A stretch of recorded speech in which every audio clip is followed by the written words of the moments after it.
Oh, howdy all, grab yourself a drink. It is time for some Path of Exile discussion.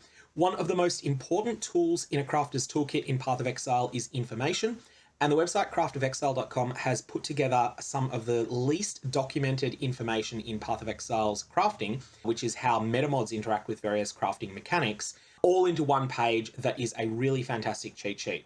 This has only been online for about a week or so, and I highly recommend having a look at it, especially as you're thinking about what you might want to league start next league, as this might give you a bit of an idea as to whether an item that you've got in your mind is something that is plausible to craft or not. So Metamods, just a quick recap, are some of the advanced crafting options that you find when you complete certain unique maps. Prefixes can't change, suffixes can't change, cannot roll attack mods, and cannot roll caster mods. These are mostly expensive crafts. To use all of them will cost you a total of 5 Exalted Orbs and 5 Blessed Orbs. So one of them costs 5 Blessed Orbs, the rest are 1 or 2 Exalted Orbs each. And so these are not something that you use willy-nilly on early game gear, but they are some of the most powerful crafting methods in the game for using late game gear.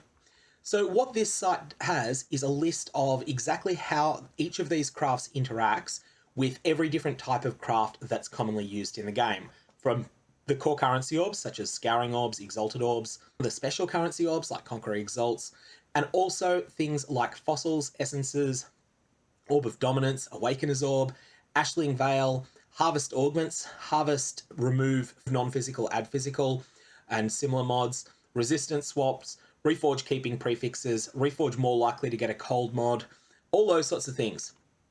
Very, very, very, very useful list of information here. Some of the things that I think a lot of people don't know is the interaction that Annulment Orbs have with cannot roll attack mods and cannot roll caster mods. This is widely misunderstood.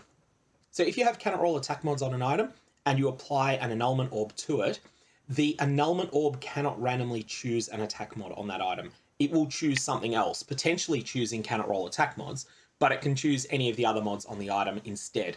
And so this means that using cannot roll attack mods will protect your attack mods on the item from being removed by an Annulment Orb. And this is an incredibly powerful effect.